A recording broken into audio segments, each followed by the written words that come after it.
പശ്ചിമേഷ്യയെ സംഘർഷപൂർണമാക്കിയ Israel Hamas യുദ്ധം 2 വർഷം പൂർത്തിയായിരിക്കുകയാണ്. ഇസ്രായേലിന്റെ ഗാസ ആക്രമണം ശേഷിപ്പിക്കുന്നത് ജീവഹാനി അടക്കമുള്ള മഹാനാശമാണ്. എല്ലാം നഷ്ടപ്പെട്ടവരുടെ വിലാപമാണ്. ചോരയുടെയും കണ്ണീരിന്റെയും നിലയ്ക്കാത്ത പ്രവാഹമാണ്.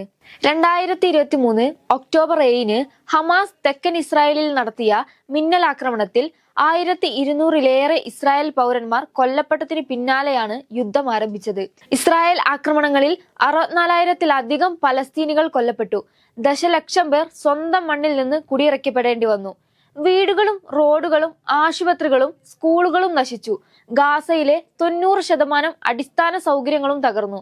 കുട്ടികളും മുതിർന്നവരും ഉൾപ്പെടെ അനേകം ആളുകളുടെ ജീവൻ നഷ്ടപ്പെട്ടു.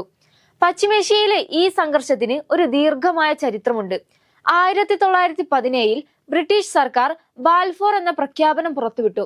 അതിൽ ജൂത ജനതയ്ക്ക് പലസ്തീനിൽ ഒരു സ്വന്തം രാജ്യം ഉണ്ടാക്കാമെന്ന് പറഞ്ഞിരുന്നു. പിന്നീട് 1947 ഐക്യരാഷ്ട്രസഭ പലസ്തീനിനെ 2 ഭാഗങ്ങളാക്കി. ജൂത രാജ്യവും അറബ് രാജ്യവും എന്ന തീരുമാനവും എടുത്തു. 1948 ഇസ്രായേൽ രാജ്യം സ്ഥാപിക്കപ്പെടുമ്പോൾ വലിയ ദുരന്തം സംഭവിച്ചു.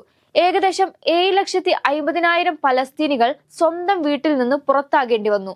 പലരും പലായനം ചെയ്തു. 1967 6 ദിവസത്തെ യുദ്ധത്തിൽ ഇസ്രായേൽ വെസ്റ്റ് ബാങ്ക്, ഗാസ മുനമ്പ്, കിഴക്കൻ ജെറുസലേം, ഗോലൻ കുന്നുകൾ, സിനായ് ഉപദ്വീപ് എന്നിവ കൈവശപ്പെടുത്തി. 1987 ഗാസയിലെ ജബാലിയ അഭയാർത്ഥി ക്യാമ്പിൽ ആദ്യ പലസ്തീൻ പ്രക്ഷോഭം പൊട്ടിപ്പുറപ്പെട്ടു. ജനങ്ങൾ അധികാരത്തെയും അനീതിക്കെതിരെയും വന്ന് പ്രതിഷേധിച്ചു. 1993 ഇസ്രായേൽ PLOവുമായുള്ള ഓസ്ലോ ഉടമ്പടികൾ വഴി ചെറിയൊരു പ്രതീക്ഷ നൽകുന്ന സമാധാന പാത തുറന്നു. എന്നാൽ 2000 വീണ്ടും കലാപം പൊട്ടിപ്പുറന്നു. രണ്ടാം ഇന്തിഫാദ എന്ന് വിളിച്ചു. ആ കാലത്ത് 5000-ത്തിലധികം പലസ്തീനികൾ മരണമടഞ്ഞു. ഇന്ന് ഗാസ ഇസ്രായേലിന്റെ നിയന്ത്രണത്തിലാണ്. ലോകം എന്തെല്ലാം പുരോഗതി നേടി എന്ന് പറയുമ്പോഴും ഗാസയിൽ രക്തമൊഴുകി പുതിയ ദുരന്തങ്ങൾ ഉണ്ടാക്കുകയാണ്. വംശഹത്യ എന്ന് വിശേഷിക്കപ്പെട്ട യുദ്ധം ഇതിനകം ഗാസയെ പൂർണ്ണമായി നശിപ്പിച്ചു. ഇപ്പോഴുണ്ടാവുന്ന സമാധാന നടപടികൾ വലിയ പ്രതീക്ഷ പകരുന്ന ഒന്നാണ്.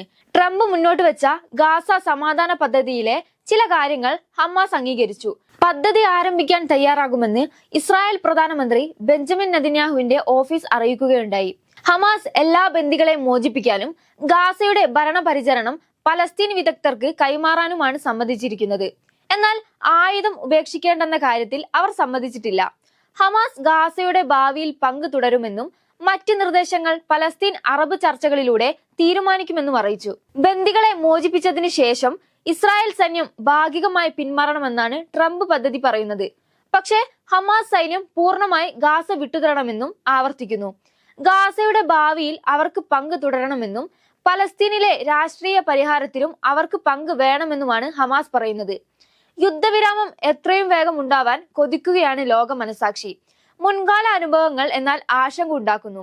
ജനുവരിയിൽ ദോഹയിൽ നടന്ന ചർച്ചകളിൽ കരാറുണ്ടായി. പക്ഷേ പിന്നീട് വീണ്ടും ആക്രമണങ്ങൾ ഉണ്ടായി. യുദ്ധങ്ങൾ ചരിത്രത്തിൽ എല്ലായ്പ്പോഴും ദുഃഖങ്ങൾ മാത്രമേ നിലനിർത്തുന്നുള്ളൂ. ഇപ്പോൾ ഭൂമിയിൽ ഇല്ലാത്ത പലസ്തീൻ കുഞ്ഞുങ്ങളുടെ മുഖങ്ങളാവണം സമാധാന ശ്രമങ്ങൾക്ക് മുന്നിലുണ്ടാകേണ്ടത്. കളിച്ചിരികളുടെ പ്രായത്തിൽ ജീവൻ നഷ്ടപ്പെട്ട എത്രയെത്ര കുഞ്ഞുങ്ങൾ! ആക്രമണത്തിലും പട്ടിണിയിലും കൊല്ലപ്പെട്ട കുഞ്ഞുങ്ങൾക്ക് ജീവിച്ചിരിക്കുന്ന കുഞ്ഞുങ്ങൾക്കും സമാധാനം എത്രയും വേഗം പുലർന്നേ തീരൂ. ഇസ്രായേൽ ഹമാസ് യുദ്ധത്തിന്റെ 2ാം വാർഷിക ദിനത്തിന്റെ ഓർമ്മപ്പെടുത്തലും അതുതന്നെയാണ്.